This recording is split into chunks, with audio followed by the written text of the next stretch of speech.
आप देख रहे हैं इस वक्त मेरे नूर पे नबीर हुजूर हाफिज़ मिल्लत जानशीन हुजूर अजीज़ मिल्लत हज़रत अल्लामा अलहाज नईमुद्दीन साहब क़िबला तशरीफ़ फरमा है।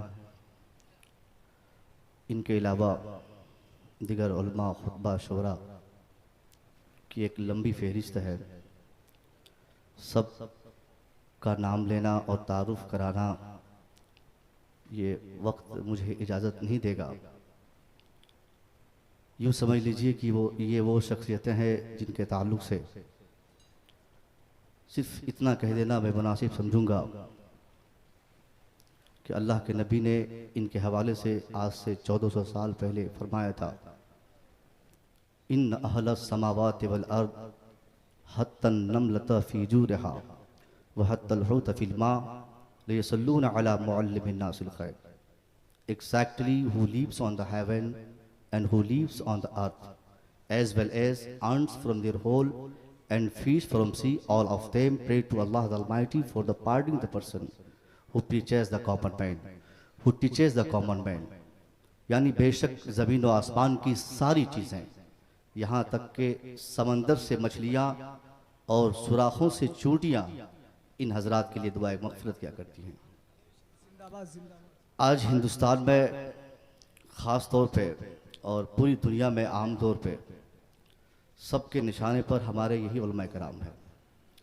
दुनिया जानती है, समझती है कि इस्लाम को मिटाने के लिए सबसे पहले उलमा को मिटाना होगा, इनके हौसले तोड़ने पड़ेंगे, इनकी तरसगाह जब तक बर्बाद न होगी इस्लाम का बढ़ता हुआ कदम नहीं रुकेगा। सीरतुन नबी सल्लल्लाहु अलैहि वसल्लम की इस महफिल पाक में आज इस अज़ीमुश्शान तक़रीब में जितनी गुफ्तगू आपने समाअत की है या मेरे बाद समाअत करेंगे, इस उम्मीद के साथ आप बैठे 10-20 मिनट का वक्त दें कि मुसव्वी रज़ा की तकरीर अगर 20 मिनट आप सुन लें, बात समझ में आएगी तो कुछ और मैं वक्त आपसे लूँगा, समझ में नहीं आएगी तो आप जा सकते हैं, लेकिन 20-25 मिनट का वक्त आपको देना पड़ेगा। सीरतुन नबी के हवाले से यकीनन आज महफिलों में गुफ्तगू होनी चाहिए। जिस ज़माने में मुसलमानों के ज़हन दिमाग से इस्लाम और इस्लाम के पैगामात बिल्कुल हट चुके हो, मुसलमानों ने अपनी ज़िंदगी जीने का अंदाज़ एक अलग बनाया हो, ऐसे ज़माने में ज़रूरत इस बात की हो जाती है कि मुसलमान सीरत सुने और उस पर अमल करने की कोशिश करे। दुनिया की कोई ताकत मुसलमानों को तबाह नहीं कर सकती जब तक मुसलमानों का अमल उसके पैगंबर के फरमान के मुताबिक होगा।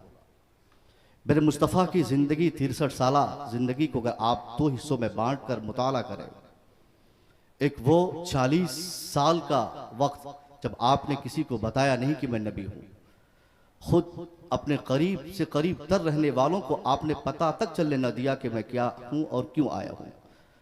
जाहिर है अपनी ज़िंदगी के बेशतर औकात को मेरे मुस्तफ़ा ने जिस हैसियत से और जिस काम में आपने बिताया हो, सर्फ किया हो, वो लम्हा और वो काम बड़ा इंपॉर्टेंट रहा होगा। 23 साल ही मेरे मुस्तफ़ा सिर्फ इस हैसियत से आप तबलीग फरमाए कि मैं नबी हूँ, मगर 40 साल तक एक बेहतर इंसान होने का पैगाम मेरे मुस्तफ़ा ने दुनिया को दिया। 40 साल में ही मेरे मुस्तफ़ा ने लोगों को एक अच्छे इंसान बनने की ट्रेनिंग आपने अपने किरदार और अमल से दी। 40 साल के बाद जब मेरे नबी को इसका एहसास हुआ कि अब लोगों को मैं बता दूं वक्त आ गया है कि मैं क्यों आया हूं, मेरे आने का मकसद क्या है, मैं क्या करना चाहता हूं, उसके बाद अरब के वो लोग जिन लोगों ने आपको कभी दुनिया का सबसे बड़ा सच्चा इंसान कहा था, दुनिया का सबसे अच्छा और भला इंसान माना था, जैसे ही उन लोगों ने सुना कि मेरे मुस्तफ़ा फरमा रहे हैं कि मैं नबी हूँ, उन्हीं ज़बान से जिन लोगों ने कहा था कि आप सबसे अच्छे हैं, उन लोगों ने कहा कि आप सबसे बुरे हैं, उन लोगों ने कहा कि आप सबसे खतरनाक है। नौज़बिल्लाह किसी ने जादूगर कहा, किसी ने साहिर कहा, किसी ने जालिम व जाबिर कहा, लोगों ने अज़ियतें दी, लेकिन मेरे मुस्तफ़ा बर्दाश्त किए और इस्लाम का पैगाम आप दुनिया तक पहुँचाने का जो अज़्म लिए थे आप पहुँचाते रहे। मेरे मुस्तफ़ा करीम चाहते तो क्योंकि अल्लाह ने इख्तियार अता फरमाया था, अपनी उंगली का एक इशारा फरमाते, उस उंगली का जिस उंगली के इशारे से मेरे नबी ने चांद को 2 टुकड़ा फरमाया था, उसी उंगली का एक इशारा मेरे नबी कर देते तो उतबा का कलेजा बाहर आ जाता, शैबा का सीना चाक हो जाता। सहाबा ने कहा कि सरकार आप पर इतनी मुसीबतें दी जा रही हैं, इतनी शिद्दत के साथ आपके दुश्मन आपके सामने कर रहे हैं, आप इजाजत दें तो मैं इनसे लड़ने को तैयार हूं। मगर मेरे मुस्तफ़ा मुस्कुराते रहे, गालियां खाते रहे, मेरे नबी मुस्कुराते रहे, बुरा भला सुनते रहे। मुस्तफ़ा जानते थे कि जो लोग आज मेरे ऊपर उजड़ियों की बारिश कर रहे हैं, एक दिन आएगा इन्हीं की औलाद में से कुछ लोग होंगे जो मेरे ऊपर दुरूद सलाम की बारिशें करेंगे।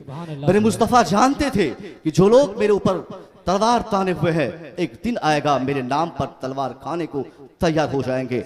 मेरे मुस्तफ़ा जानते थे कि जो लोग आज तहरीक चलाए हैं कुरान पर पाबंदी बैठाने की, नमाज को रोकथाम करने की, मस्जिदें उड़ाने और बंद करने की, एक दिन आएगा मस्जिद इन्हीं से आबाद रहेंगी, कुरान की तिलावत यही लोग करेंगे, मेरे नाम पर सर देने को यही लोग आमादा होंगे। और दुनिया ने देखा 23 साला तबलीगी जिंदगी मुस्तफ़ा में वो इनकलाब दुनिया में आया, लोगों का दिल बदला, दिमाग बदला, सोच बदली, फिक्र बदल गई, दुनिया बिल्कुल हैरत में पड़ गई कि ये क्या हो गया।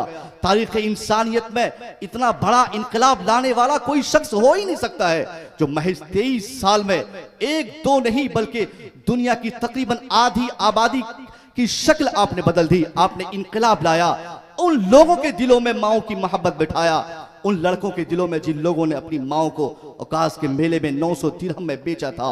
एक वो जमाना जब बेटियों की जिस समाज में इज्जत तक न थी, जिस समाज में माँ को लोग बेचने में फख्र महसूस करते थे, उस जमाने में मेरे मुस्तफ़ा किस तरीके से आपने तबलीग की थी कि उन लोगों ने जो माओ को बेचे, वो लोग अपनी माओ के कदमों के नीचे ही अल्लाह की जन्नत अब तलाश कर रहे हैं। जो लोग अपनी बेटियों को जिंदा दरगोर करने में काबिल फख्र काम समझते थे, वो लोग अब अपनी उन्हीं बेटियों को अपने लिए बाइसे खैर बरकत समझने लगे।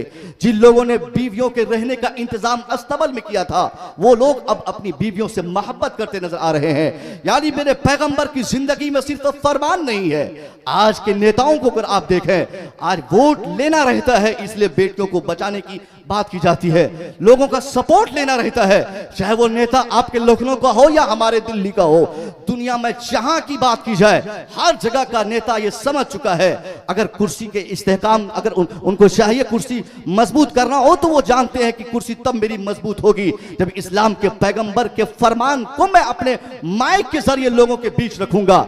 यानी जिन लोगों ने बेटियों को बचाने की बात की है, इन नेताओं में से आप खोज डालिए, इनके घर में दूर दूर तक बेटी का नामो निशान तक नहीं मिलेगा। किसी के पास माँ है तो माँ गुजरात में, बेटा दिल्ली में, किसी ने शादी नहीं की, किसी ने शादी की तो उनके पास बीवी नहीं, किसी के पास बीवी है तो उनके पास बेटी नहीं। यानी जिनके पास दूर दूर तक ना बीवी हो, ना माँ हो, ना बहन हो, ना बेटी हो, मगर वोट चाहिए इसलिए वो मन से बोलते हैं बेटियां पढ़ाओ, बेटियां बचाओ। यानी सिर्फ इन लोगों की जबान में हुस्न है, ये जबान को रंगीन करने के लिए, लोगों का सपोर्ट हासिल करने के लिए आज मजमे से ऐलान करते हैं कि बेटियां बचनी चाहिए, औरतें बचनी चाहिए, बीवियों के हुकूक मिलने चाहिए। बड़ा अच्छा सुनने को मिलता है, कभी कोई कहता है स्वच्छ भारत का स्वच्छ अभियान। यानी जितने नारे आज हमारे समाज में लग रहे हैं सामाजिक तरक्की के लिहाज से, चाहे वो बेटियों को बचाने की बात हो, चाहे औरतों की इज्जत की बात हो, चाहे बहनों के हुकूक की बात हो, या बीवी से मोहब्बत की बात हो, वालिदैन के एहतराम की बात हो, समाज के स्वच्छ की बात हो, जिस एतबार से सामाजिक तरक्की का आप मुताला करेंगे, हर एतबार से ये बात समझ में आपको आएगी।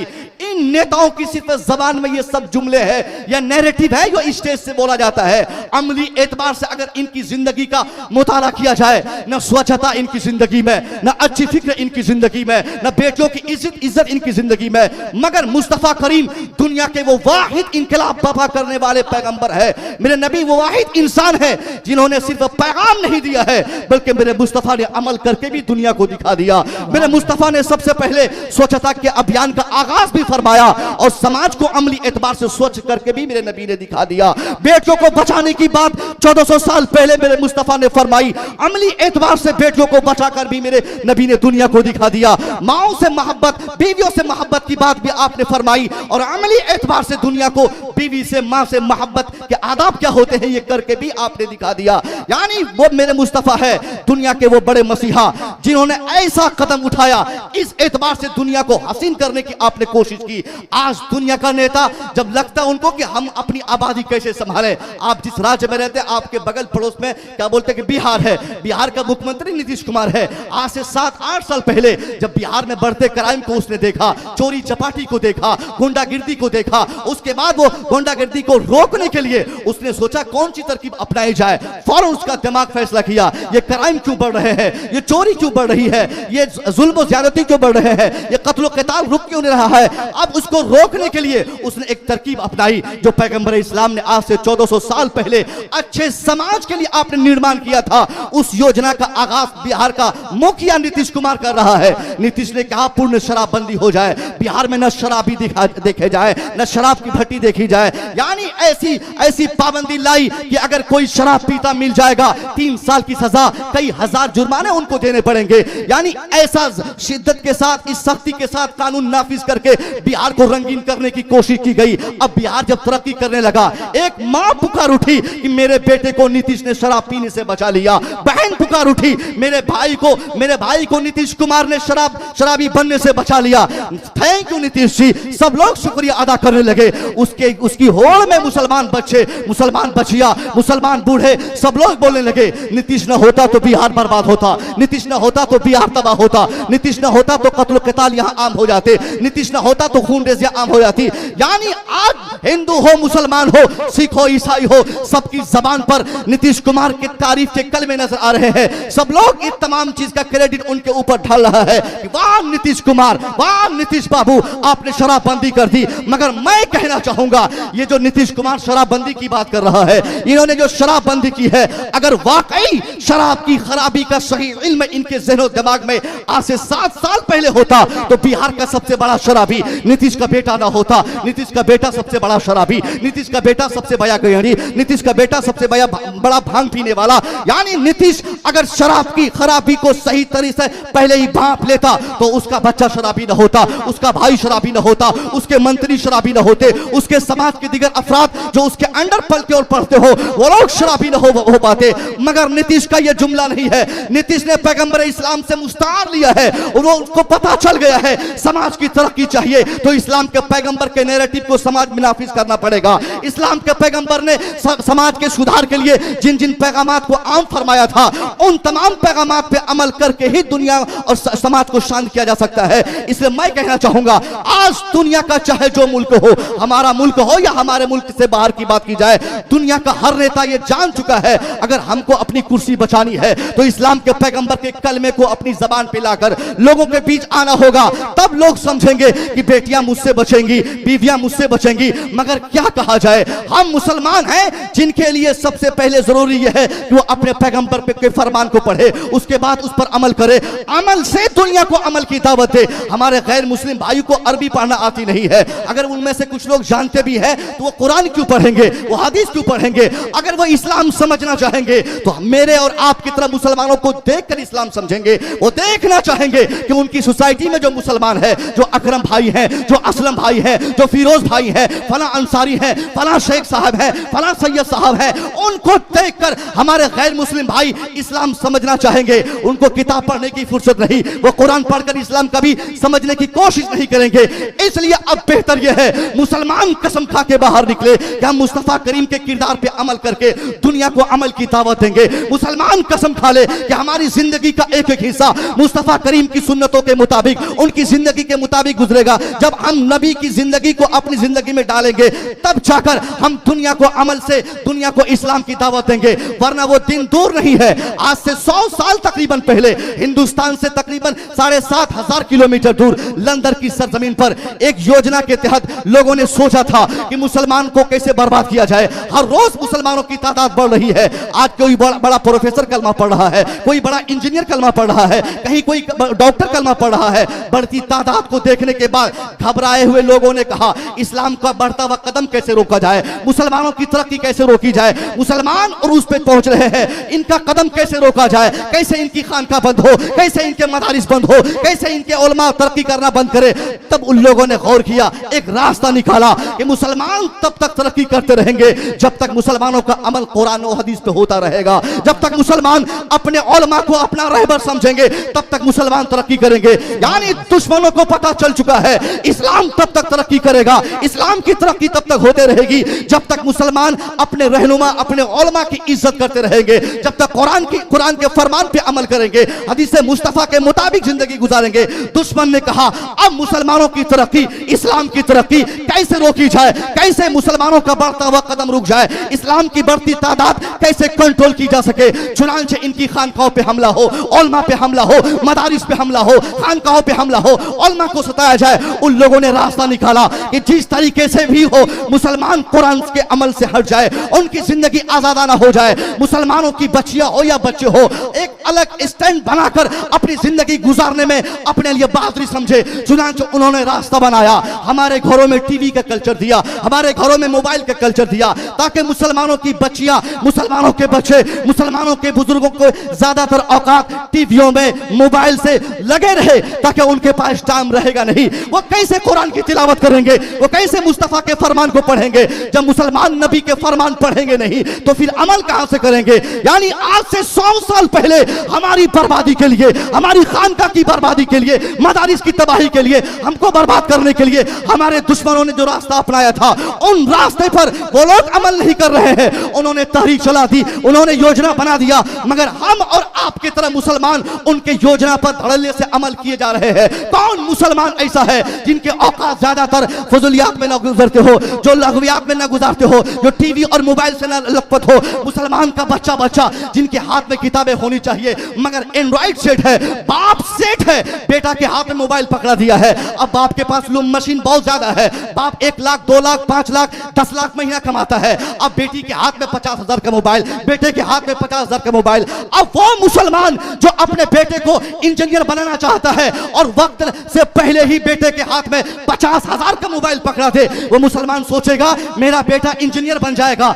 मेरा बेटा डॉक्टर बनेगा। वो सिर्फ सोच सकता है, उनकी तमन्ना कभी पूरी नहीं हो सकती है, क्योंकि वो अपने बेटे को तबाह करने के लिए एक छोटा सा हथियार 50,000 का पकड़ा दिया है। उनको पता नहीं कि उनका बेटा सिर्फ उनसे बात करने के लिए मोबाइल का इस्तेमाल नहीं करेगा, बल्कि फेसबुक वो उसी से चलाएगा, व्हाट्सएप वो उसी से चलाएगा। यानी फेसबुक, व्हाट्सएप, ट्विटर, इनसे उनके बच्चे उलझे रहेंगे। जब उलझे रहेंगे न उनकी तालीम अच्छी हो पाएगी, न वो तरक्की कर पाएंगे, न वो अपने मजहब को जान पाएंगे, न अपने उलमा को सुन पाएंगे और समझ पाएंगे। यही आज हो रहा है।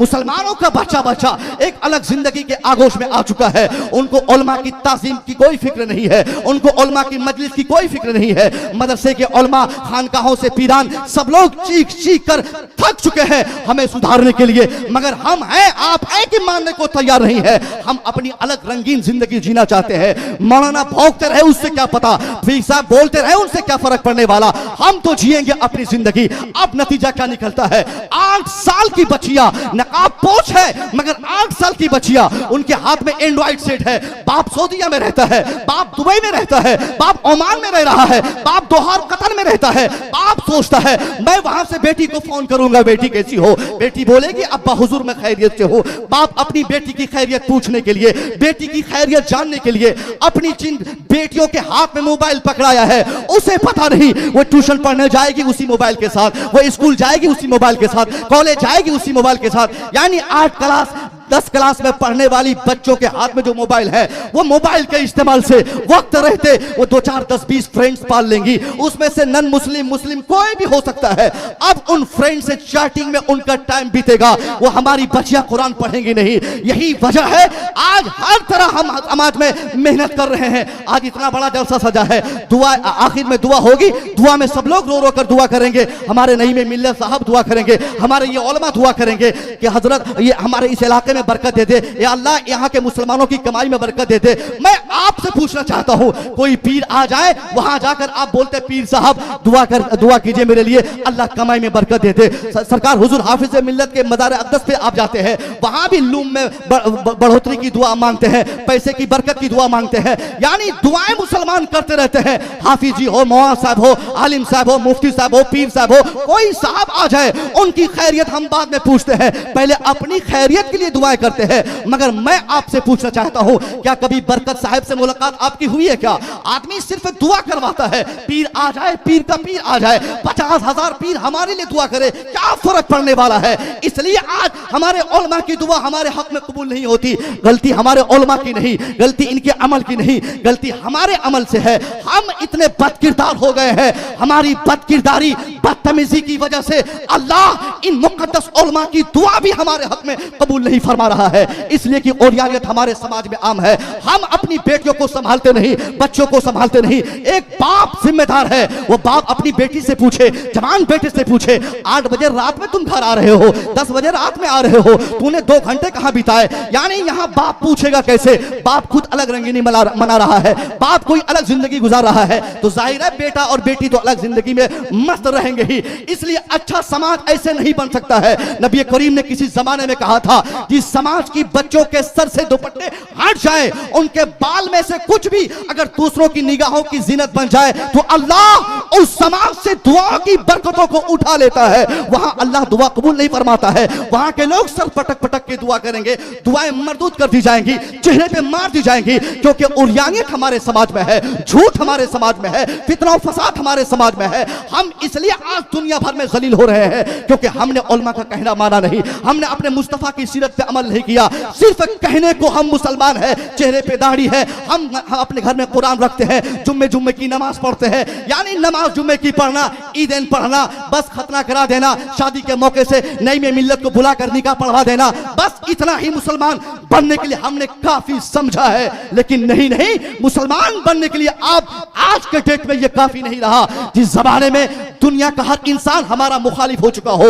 दुनिया की हर सोसाइटी हमको मिटाना चाहती हो, वो कौन सा समाज है जो इस्लाम दुश्मनी के नाम से आज नहीं जाना जा रहा है? हमारे हिंदुस्तान से लेकर दुनिया के आखिरी हिस्से तक की मैं बात कर रहा हूं, पूरी दुनिया में आबादी के लिहाज से अगर देखा जाए, अमली एतबार से सबसे ज्यादा तादाद अगर किसी मजहब के मानने वालों की है तो वो हम मुसलमानों की है। लेकिन फिर भी हम जलील क्यों होते हैं? रोजाना अखबार पर मेरी निगाह जब पड़ती है, फौरन हमारे बच्चों की तबाही की खबर, जैसे ही मोबाइल स्क्रीन पर हमारी निगाह पड़ती है, ब्रेकिंग न्यूज जो सामने आती है, वो हमारे समाज के जलने की खबर हमारे सामने दिखाई देती है। कौन सी शाम है जो मुसलमान जलता ना हो? कौन सी सुबह है जब मुसलमान मारा ना जाता हो? आखिर इतनी रुसवाई, इतनी जिल्लत, इतनी तबाही, इतनी बदनामी हमारे नाम पर क्यों हो रही है? क्यों हम इसलिए आए थे कि लोग हमको दौड़ा दौड़ा के मारे? नहीं, हम दौड़ा के मार खाने के लिए नहीं आए थे, बल्कि दौड़े हुए भागे हुए इंसानों को बचाकर उसमें इस्लाम की मोहब्बत पैदा करने आए थे। वो लोग जो झूठ बोलते हो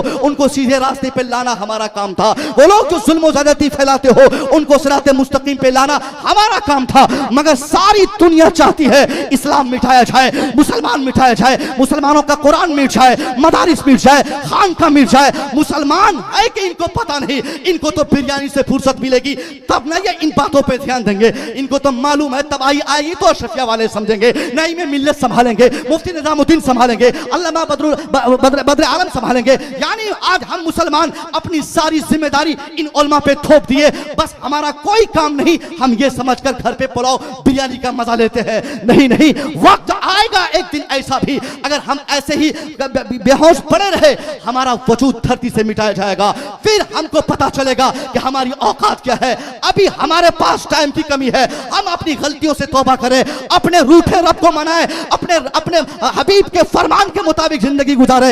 इंशाअल्लाह हम जब तक यहाँ जिंदा है यहाँ भी कामयाब रहेंगे, मरने के बाद वहां भी कामयाब रहेंगे। सुभान अल्लाह, जिंदाबाद जिंदाबाद, अल्लाहु अकबर, अल्लाहु अकबर, या रसूल अल्लाह, या रसूल अल्लाह, जिंदाबाद, अल्लाहु अकबर। देखिए, मुबारकपुर के लोग बहुत खामोश होकर सुनते हैं और आपकी खामोशी बहुत ख़तरनाक है, क्योंकि इसमें संजीदगी है।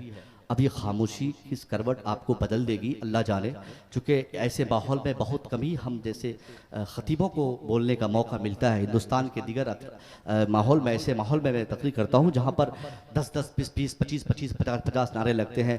अब ऐसे झंझट वाले माहौल में तकरीर करना बड़ा आसान रहता है, क्योंकि इधर नारे लग रहे हैं, मौलवी साहब कुछ बोल के चले गए, क्या फ़र्क पड़ने वाला है। मगर आप बहुत संजीदा होकर सुन रहे हैं, ये बहुत अच्छी बात है।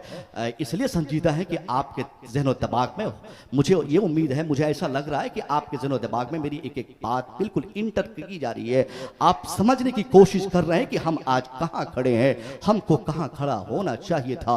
Doctor John Esposito Georgetown university का एक प्रोफेसर है, आलमी ताल्लुकात की जिम्मेदारी उनको लिखने और पढ़ने और बोलने की है। उन्होंने इस्लाम के खिलाफ जो हालात दुनिया भर में है उसको भांपते हुए दुनिया को मुतनब्बा करने के लिए, दुनिया को आगाह करने के लिए, खासतौर पे मुसलमानों को आगाह करने के लिए उन्होंने एक किताब लिखी थी, द फ्यूचर ऑफ इस्लाम। उसमें कुछ ऐसे पैराग्राफ थे जो मुझे मेरे ज़हन दिमाग में है। 2009 के तकरीबन माहनामा अशरफिया में अगस्त महीने का, उसमें मौलाना साजिद मिसबाह साहब ने उसको कुछ हिस्से को इंक्लूड फरमाया है, वो आप मुताला कर सकते हैं। मगर जो मैंने पढ़ा, मैंने सीखा, मैं समझा हूँ, मैं आपको बताने की कोशिश करता हूँ। वो कहता है, these people need to be forcibly converted into the Christianity, it's the only thing that can probably turn them into the Christianity. यानी हम मुसलमानों के खिलाफ आज पूरी दुनिया चाहती है कि मुसलमानों को जबरन तबाह किया जाए, इनके उलमा को, इनके रहनुमाओं को मारा जाए, इनकी खानकाहों को बदनाम किया जाए, इनके मदारिस जहां मुसलमानों के बच्चे तालीम पाते हैं, जहां कुरान और हदीस पढ़कर दुनिया में इसकी तबलीग करते हैं, ऐसी जगहों पर पाबंदी आयद की जाए, वहां ताले लगाए जाए, वहां की दीवार मोटी और ऊंची ना हो पाए। ये कोशिश दुनिया की है। और ऐसे हालात में अगर मुसलमान सिर्फ खाने पीने पे ध्यान दिया, अपने बच्चों को पढ़ने के लिए मदारिस न भेजे, अपने बच्चों को पढ़ने के लिए कॉलेज और यूनिवर्सिटी न भेजे, जहां चाहे अब अपने बच्चों को पढ़ाए, मगर तालीम को आप आम करें। जब आपके बच्चे पढ़ेंगे, पढ़कर एक अच्छा बनेंगे, अच्छे समाज का अच्छा खादिम बनेंगे, जाहिर है जिस समाज में तालीम आम होती है उस समाज की तरक्की मुस्तहकम हो जाती है। अब वहां उस समाज के लोग बिल्कुल अपने समाज के स्तर से नहीं गिर सकते हैं, ऐसा माहिरीन का मानना है। हम मुसलमान खासतौर पे इस इलाके के आज सबके, आप सुबह होने के बाद आप देखें सबका चेहरा हसास बसास रहता है, मुंह में पान है, शाम तक पान चबा चबा के एक दूसरे से गुफ्तगू करना, बातें करना, गालियाना, वो उसको गाली, वो उसको गाली, कहाँ जाता साला, कहाँ जाता साला। यानी ये हमने माहौल बनाया है। हम ऐसा नहीं करते। हम ऐसा पैगाम देंगे तो क्या हमसे दुनिया सबक लेगी। हम अगर चाहते हैं कि हमारे अमल से दुनिया को पता चले कि जब मुबारकपुर के मुसलमानों का किरदार इतना अच्छा है, तो जिस पैगंबर के किरदार को इन्होंने नमूना बनाया है, उस मुस्तफा का किरदार कितना अच्छा होगा। ये तब होगा जब हम मुस्कुरा कर दूसरों से बात करेंगे, ये तब होगा जब हंसी से हम दूसरों से बात करेंगे, ये तब होगा जब हम कोऑपरेटिव माइंडेड होंगे, जब हम एक दूसरे की हिमायत और मदद करने को अपने आप को बिल्कुल हमेशा तैयार और आमादा रखेंगे। तब ये मुमकिन होगा दुनिया हमसे सबक लेगी।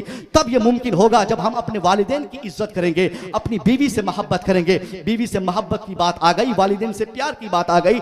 एक होनहार बाप का बेटा, होनहार बेटा जो अपने वालिद मोहतरम की सलाह सवाब पर इतनी बड़ी महफिल का इनेकाद किया है, आप उनसे मुतारिफ है। हम आपको बताया कि हमारे हजरत है, हमको 2 साल हजरत ने तालीम दी है, पढ़ाया है। हजरत अल्लामा अफजाल मुस्तफ़ा साहब किबला मिसबाही ने मुझे पढ़ाया, मैं उनका शागिर्द हूँ। अब बाप की मोहब्बत क्या होती है मैं आपसे बताऊं, नबी की सीरत बताता हूँ। सीरत नबी महफिल में आप बैठे हैं। मुस्तफ़ा करीम ने अपनी जिंदगी में न सिर्फ नमाज सिखाया है, यह और बात है कि हम में से बेशतर ये समझते हैं कि इस्लाम में कुछ नहीं है, सिर्फ नमाज है, रोजा है, हज है और ज़कात है। मैं ऐसे मुसलमानों को बताना चाहूंगा, नहीं नहीं, इस्लाम सिर्फ नमाज और रोजे का मजहब नहीं, इस्लाम सिर्फ हज और ज़कात का मजहब नहीं। इस्लाम तो हमारी जिंदगी और दुनिया के हर इंसान की जिंदगी को बदल देने वाला मजहब है। इस्लाम हमें सिखाता है, पैगंबर इस्लाम ने हमें क्या बताया है, वालिदैन से मोहब्बत, वालिदैन की इज्जत के ऐसा अमल मेरे मुस्तफ़ा ने पेश फरमाया।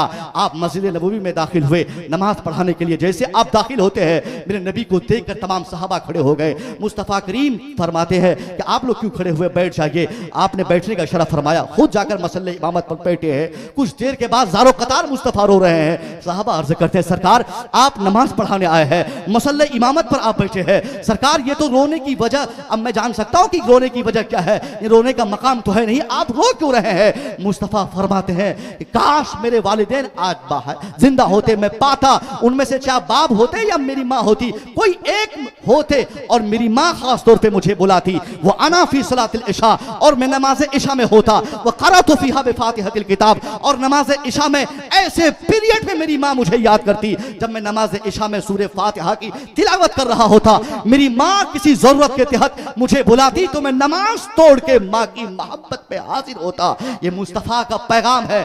आप अपने सहाबा के बीच से फरमा रहे हैं कि मैं नमाज बाद में पूरी करता, पहले माँ की मोहब्बत पे हाजिर होता। मगर मैं पूछना चाहूंगा मुबारकपुर के मुसलमानों से, उन बच्चों से जिनको थोड़ी अकल आ गई, जो एक बार सऊदीया चला गया हो, जो 2-4 शहर घूम चुका हो, जिनके पॉकेट में 2-4-10 हजार महीने के आ जाता हो, उनको आज वालिदैन की इज्जत क्या होती है पता नहीं। वो अगर वो शादीशुदा है तो वो अपनी बीवी की फिक्र करते हैं, शादी अगर उनकी नहीं हुई है तो अपनी पॉकेट गर्म करने के लिए, बैंक बैलेंस बनाने के लिए, वो एक अच्छी जिंदगी, एक अच्छा और बेहतर मुस्तकबिल बिताने के लिए, वो अपना पैसा बनाने के लिए अपने वालिदैन को छोड़ते हैं। 80 साल का बाप मुबारकपुर में रो रहा है, मगर बेटा 50,000 कमाता है सऊदी अरबिया में, 50,000 कमा के वो अकाउंट में जमा करता है, वो बीवी के अकाउंट में भेजता है। वो बाप 80 साल का बूढ़ा जिनकी ख्वाहिश है कि उम्र के आखिर हिस्से में बेटे की कमाई तो खाता, काश एक नौजवान, एक बेटा अपने बाप को बगैर कहे 2-4 हजार दे देता।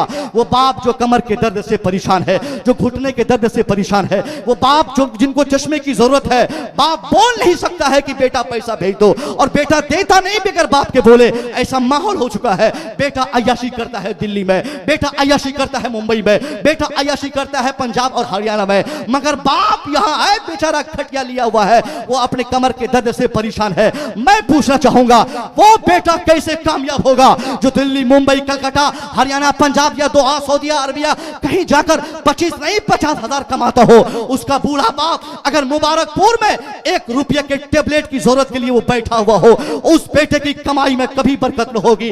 बाप अगर अपने बेटे के लिए एक पल आंसू गिरा देगी, काश मेरा बेटा अगर 1,000 मेरे नाम पे सेपरेटली भेज दिया होता तो उसी पैसे से मैं चश्मा खरीद लेता, उसी पैसे से मैं दवाई खरीद लेता, उसी पैसे से मैं कमर का इलाज करा लिया होता। मगर बेटा से कहा जाए कि तुम अपने बाप को पैसा भेजता क्यों नहीं, क्यों बार बार बीवी से बात करता है, क्यों ससुराल वालों को पैसा भेजता है, बेटा फख्र से बोलेगा, बुढ़े को जरूरत होगी तो फोन करेगा। मैं कहना चाहूंगा नहीं नहीं, एक गैरतमंद बाप अपने उम्र के आखिरी पड़ाव पर कभी ये नहीं चाहेगा उस बेटे के आगे वो हाथ फैलाए जिस बेटे के लिए एक बाप ने कभी जमीन बेची हो, जिस बेटे की खैरियत के लिए और बेहतर मुस्तकबिल के लिए जिस बाप ने आप जेवरात बंधक रखे हो, दुकान बेचे हो, वो बाप नहीं चाहेगा कि बेटा जब होशियार हो गया उसके आगे जाकर भीख मांगा जाए। इसलिए मुबारकपुर के नौजवानों, अगर आपके घर में बाप है, आपके घर में आपकी माँ है, तो उनको खुश कीजिए, उनकी खुशी में अल्लाह की खुशी है।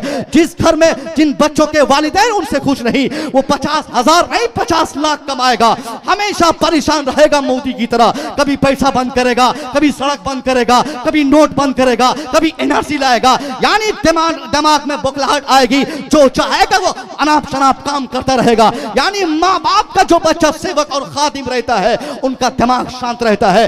1 रुपया अगर वो बच्चा कमाता है मगर उनके वालिदैन उनसे खुश है, नहीं चाहिए उनको आजमगढ़ शहर में बड़ा मकान, नहीं चाहिए मुंबई की बड़ी बिल्डिंग, अगर 1 रुपया पर डे कमाता है, वालिदैन उनसे खुश है, तो उनके लिए दुनिया भी सही है, आखिरत भी सही है। मगर माँ बाप खुश रहे तब ना, माँ बाप खुश रहे तब ना। और एक हालत आज ये भी बदल गई है, बेटा हमारे उलमा की तकरीर से इस कदर मुतासिर हो गए कि सिर्फ वालिदैन से मोहब्बत, उनकी इज्जत, माँ के पास जाना, उनसे प्यार करना यह अच्छी बात है, मगर मैं एक जिम्मेदारी के साथ, उलमाए कराम है, इससे बेहतर महफिल शायद मेरे लिए हिंदुस्तान में कोई दूसरी हो जहां अजीज मिल्लत के नायब बैठे हो। इतनी अजीमुशान महफिल और इतनी अच्छी बात कहने का मौका मुझे कहां मिलता है, इसलिए बड़ी जिम्मेदारी से मैं आपको कह रहा हूं। उन बच्चों को जो सिर्फ माँ बाप की मोहब्बत में बिल्कुल गुम हो चुके हैं, घर में बीवी है और वो समझते कि बीवी तो खादिमा है, वो नौकरानी है, वो नौकरानी है, इसलिए ज़रबा यज़रिबो की गर्दान जब चाहे तब उनकी पीठ पे करता रहे। मैं कहना चाहूंगा, किसने आपसे कह दिया कि टोटल जन्नत का हिस्सा माँ के कदमों के नीचे है? हाँ, मेरे मुस्तफा ने कहा है कि माँ के कदमों के नीचे अल्लाह की जन्नत है। इसका मतलब ये नहीं कि माँ की खुशी के लिए बीवी को नाराज किया जाए, माँ की खुशी के लिए बीवी को पीटा जाए, माँ की रजा के लिए बीवी को मारा जाए। आज हमारे बेशतर नौजवान सऊदी से 2 साल हो जाते, मगर वो माँ को तो फोन करता है, बीवी को फोन करता नहीं। अब उससे पूछा जाए कि बीवी को फोन क्यों नहीं करता, बोला अम्मी मना करती है। अम्मी, अगर मैं बीवी से बात करूंगा तो अम्मी बोलती है कि क्यों बात करता है। यानी ऐसा भी आज माहौल बनता जा रहा है, बीवी को मारना, पीटना, बात बात पे छोड़ना, तलाक देना, आज ये फैशन बनता जा रहा है, बच्चों का, नौजवानों का फैशन है। मैं ऐसे नौजवानों से कहना चाहूंगा,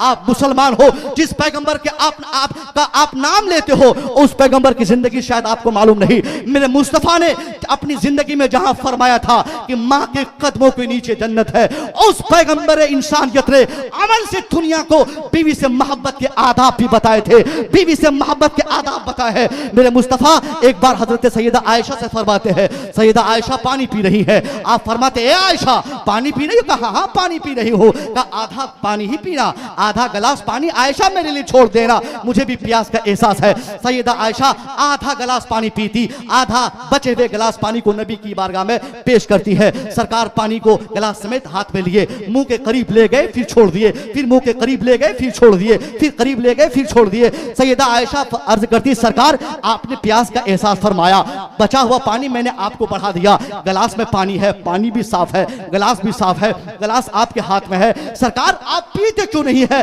उस गिलास में आप क्या निहार रहे हैं, क्या देख रहे हैं, क्या तलाश कर रहे हैं? मुस्तफा का जवाब सुनिए, बीवियों को पीटने और मारने वालों, बीवियों से नफरत करने वालों, मेरे मुस्तफा ने फरमाया, ए आयशा मैं तब पानी पीऊंगा, मैं वो जगह तलाश कर रहा हूं जिस जगह तूने होंठ लगाकर पानी पिया है, मैं भी वहीं से अपने होंठ रखकर पानी पीऊंगा।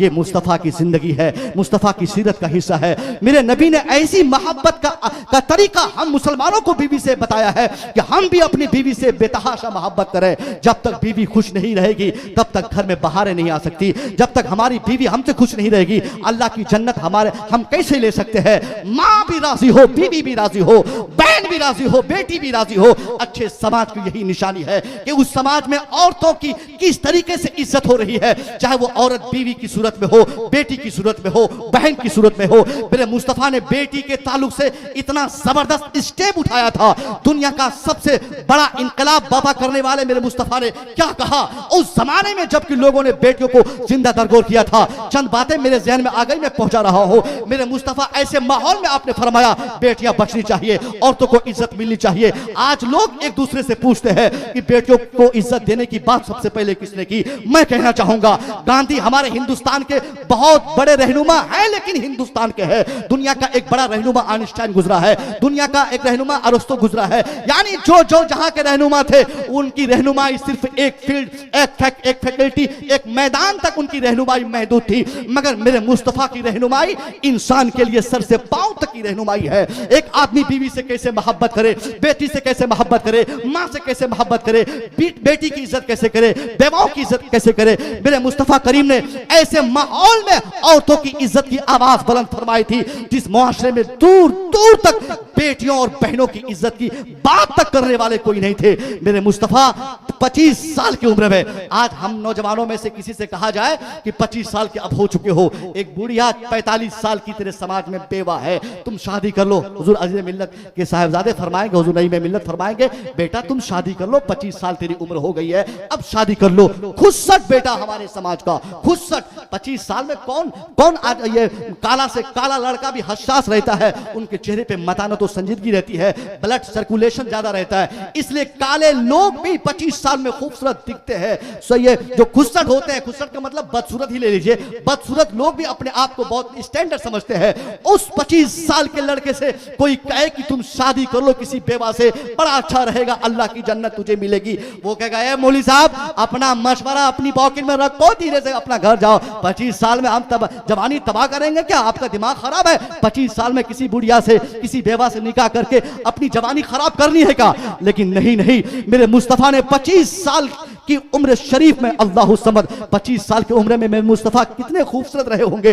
वो नबी जिनकी खूबसूरती का तज़किरा करते हुए एक मर्तबा मौला अली फरमाते हैं, वो मौला अली जो हकीमों के हकीम है, वो मौला अली जो तबीबों के तबीब है, वो मौला अली जिनके इल्म के एतराफ में खुद मेरे मुस्तफ़ा ने किसी जमाने में कहा था, अना मदीनतुल इल्म व अलीयुन बाबुहा, I am the city of knowledge and Ali is the door of it. मैं इल्म का शहर हूं और अली उस शहर इल्म का दरवाजा है। वो मुस्तफ़ा फरमाते कि अली बहुत पढ़े लिखे हैं, आप इतने होशियार और अक्लमंद हकीम अली कहते हैं। ए लोगों, मेरे नबी की खूबसूरती की बात कर रहे हो? अरे मैंने अपने मुस्तफ़ा की 40 साल की उम्र शरीफ में चेहरे पर जब गौर किया है, उस वक्त की खूबसूरती का तज़किरा करते हुए कहते हैं कि 40 साल की उम्र शरीफ के बाद जिस वक्त मेरे मुस्तफ़ा जिस गली से गुजर जाते, उस गली की सारी चीजों की तस्वीर आपके चेहरे पे आ जाती। जिस दरख्त के सामने से नबी गुजरते, उस दरख्त का रिफ्लेक्शन आपके चेहरे पे नुमाया होता। मुस्तफ़ा जिस घर के सामने से गुजर जाते, उसका अक्स आपके चेहरे पे दिखाई देता।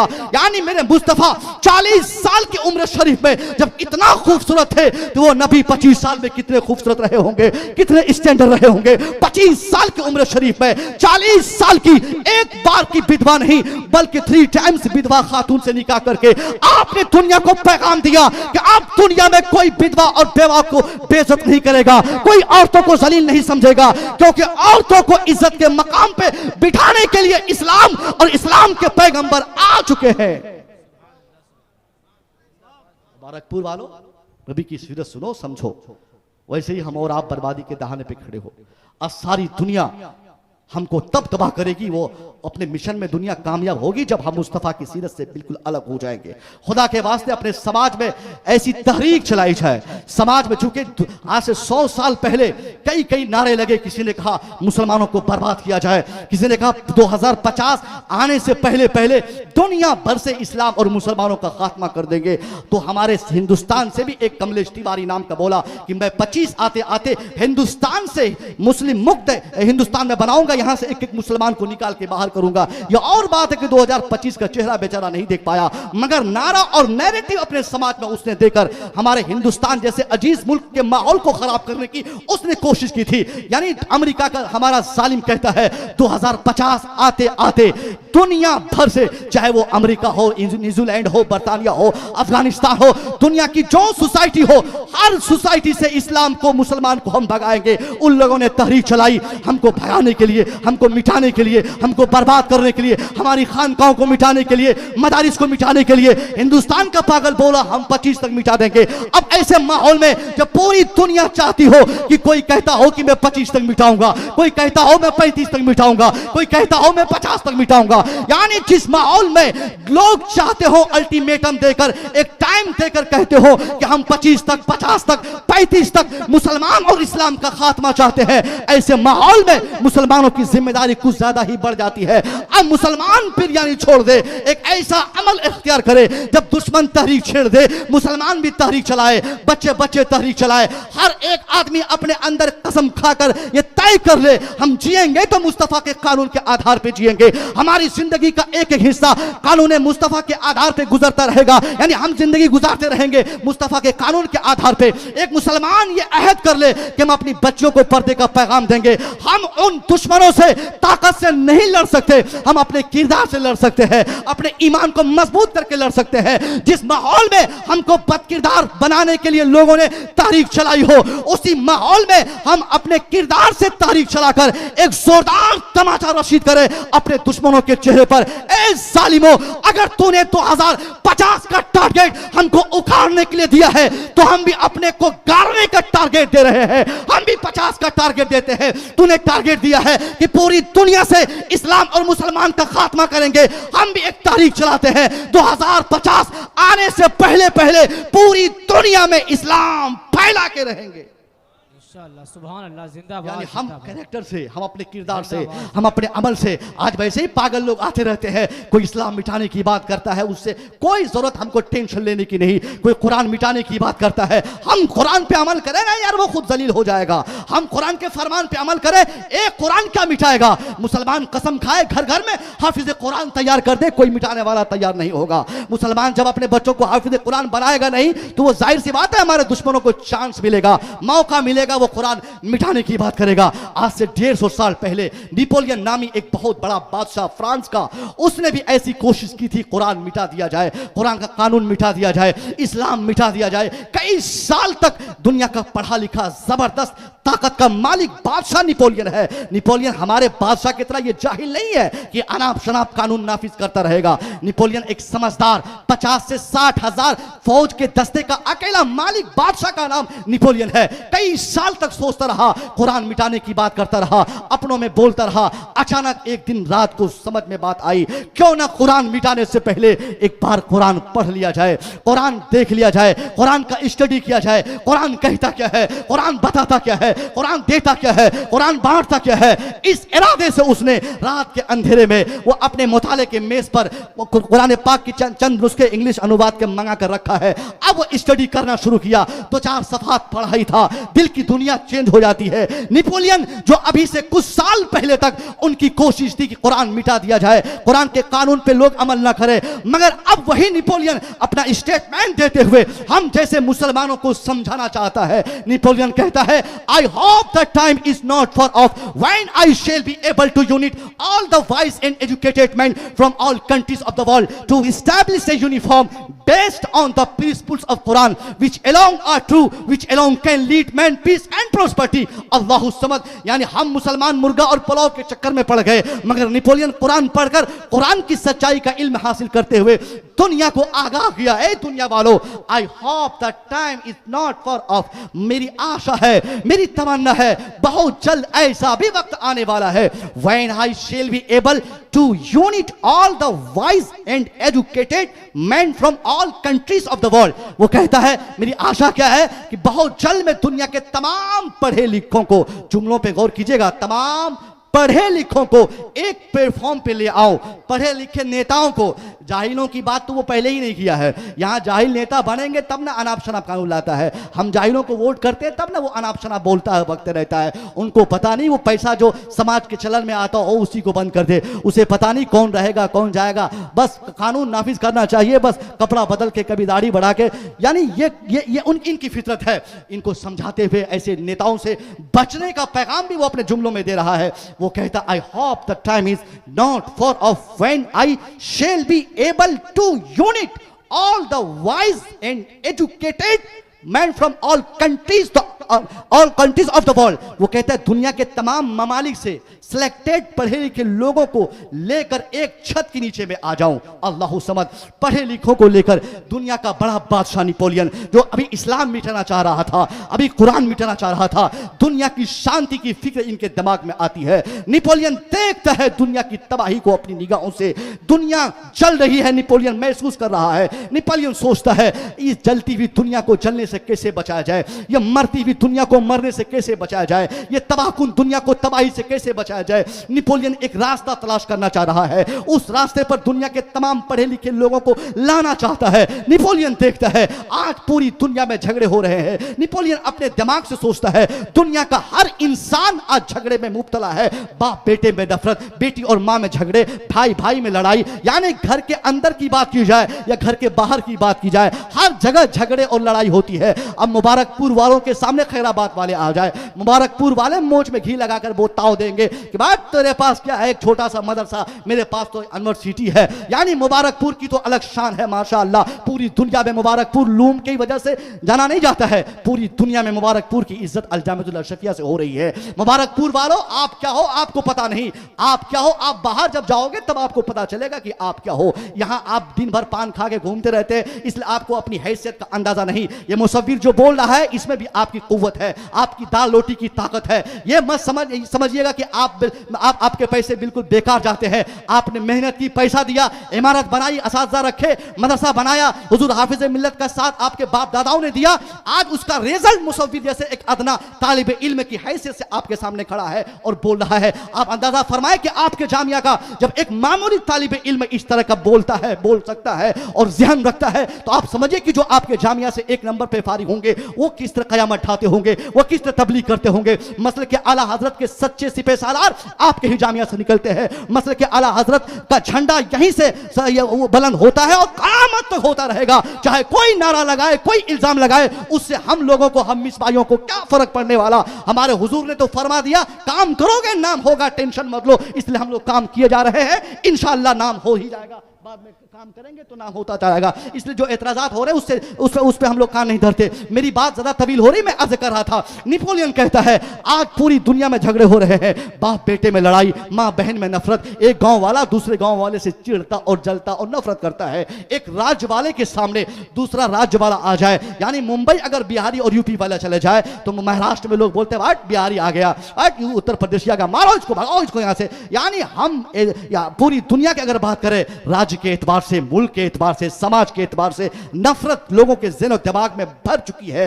एक आदमी अपने सामने किसी को टिकने देना नहीं चाहता है, वो अपने आप को सबसे बड़ा काबिल, सबसे बड़ा अच्छा। एक काला अपने कालेपन से ही वो फख्र करता है, एक गोरा अपने गोरेपन पे फख्र करता है, एक आलिम वो दूसरों को माने ही नहीं लगाता है। दो चार तकरीर करना किसी को आ जाए तो वो सबसे बड़ा मुफ्ती अपने आप को समझता है। यानी ये दुनिया का मामूल बन चुका है। यही नफरत की एक वजह है। नेपोलियन कहता है ए दुनिया वालों, दुनिया में जो नफरत फैल रही है, नफरत का जो माहौल है, इसकी वजह बताते वो कहता है इसलिए नफरत दुनिया में कायम है कि दुनिया की हर सोसाइटी का कानून अलग अलग है। 10 किलोमीटर दूर के बाद जबान में थोड़ी चेंजिंग पाई जाती है, 50 किलोमीटर दूर में इंसान की तहजीब चेंज हो जाती है, 100 किलोमीटर दूर जाने के बाद अंदाजे जिंदगी में तफरीक देखी जाती है, मुल्क बदलने के बाद संविधान अलग दिखाई देता है। नेपोलियन कहता है यही तो झगड़े की जड़ है कि बहैसियत इंसान सब बराबर है। इंसान चाहे हिंदुस्तान का हो या अमेरिका का हो, इंसान चाहे फ्रांस का हो या न्यूजीलैंड का हो, इंसान चाहे मलेशिया का हो या इंडोनेशिया का हो, इंसान चाहे जर्मन का हो या जापान का हो, इंसान होने की हैसियत से सब बराबर है। जब इंसान होने की हैसियत से सब बराबर है तो हिंदुस्तानियों के लिए अलग कानून क्यों, पाकिस्तानियों के लिए अलग ज़ाब्ते जिंदगी क्यों, अफ्रीकन के लिए अलग कानून हयात क्यों, इंग्लिस्तानी के लिए अलग कानून जिंदगी क्यों। यानी नेपोलियन कहना चाहता है यही तो झगड़े की जड़ है। इंसान होने में हिंदुस्तानी भी एक, पाकिस्तानी भी एक, बांग्लादेशी भी एक, अमेरिकन भी एक, न्यूजीलैंड वाले भी एक, अफ्रीकी भी एक, मगर अफ्रीका का कानून अलग, अमेरिका का कानून अलग, न्यूजीलैंड का ज़ाब्ता अलग, हिंदुस्तान का ज़ाब्ता अलग। वो कहा यही झगड़े की बुनियाद और जड़ है, यही वजह है कि सारी दुनिया में लड़ाई होती है। घर के अंदर से लेकर घर के बाहर की अगर बात की जाए, हर जगह लड़ाई है। अमेरिका जो सबसे ताकतवर मुल्क दुनिया में आज गिना जा रहा है, इतना ताकतवर मुल्क अमेरिका है, वहां के भंगी के पास हमारे सेठ से जायद पैसे हैं। वो टॉयलेट साफ करने वाले मर्सिडीज कार पे जाते हैं। वहां के बिगर्स, वहां के भिखारी वो 1 लाख रुपया से कम भीख लेते ही नहीं है। यानी वो अमेरिका जो हर तरह से परिपूर्ण हो, वो अमेरिका जहां सब लोग खुशहाल हो, वो अमेरिका जहां लेटेस्ट और आधुनिक हथियार दुनिया भर में सबसे ज्यादा, वहां की फौज के पास जो ताकत है दुनिया में किसी फौज के पास वो ताकत नहीं। वहां के एटमी हथियार इतने हैं दुनिया में कहीं नहीं है। उसके बाद होना यह चाहिए था, इतना खुशहाल मुल्क और समाज अमेरिका, उनको किसी से लड़ाई से कोई मतलब नहीं होनी चाहिए थी। मगर फिर भी रात के अंधेरे में अमेरिका को पता चले कि चाइना ने आइटम बम बनाया है, अब उसकी नींद हराम हो जाती, अब वो अटैक की बात करता है, वो सामने वालों को मारने की बात करता है। यानी वो मुल्क जहां का भंगी भी करोड़पति हो, फिर भी लालच और तमा वहां पे है। जहां फिक्र है, पढ़ाई है, लिखाई है, समाज है, तरक्की है, फिर भी लालच और तमा उसी समाज में है। अब यही वजह बताकर नेपोलियन कहता है यही झगड़े की बुनियाद है कि अमेरिका अलग होशियार बनना चाहता है, हिंदुस्तान अलग चालाक बनना चाहता है, पाकिस्तान अलग होशियार बनना चाहता है। अब वो कहता है दुनिया से नफरत तब मिटाई जाएगी जब सारी दुनिया के कवानीन को मिटाकर सारी दुनिया को बर्बादी से बचाने के लिए एक ज़ाब्ता लाया जाए, एक कानून लाया जाए, एक कानून जिंदगी लाई जाए। वो कौन सा कानून हो, वो कौन सा निज़ाम हयात हो। अब नेपोलियन का जुमला सुनिए, ईमान ताज़ा हो जाएगा। ये और बात है, हमको अपने कॉलेज की पढ़ाई में हम इतना मस्त है। अपने कुरान के कानून के ताल्लुक से हम में कोई गंभीरता और संजीदगी नहीं है, मगर नेपोलियन कहता है टू इस्टेब्लिश ए यूनिफॉर्म, मैं ऐसा कानून नाफिज करना चाहता हूं जो दुनिया भर में शांति लाए। वो कानून कौन सा हो, वो कानून किस किताब के नजरिए के एतबार से हो, किसके कॉन्सेप्ट के एतबार से हो। अब वो कहते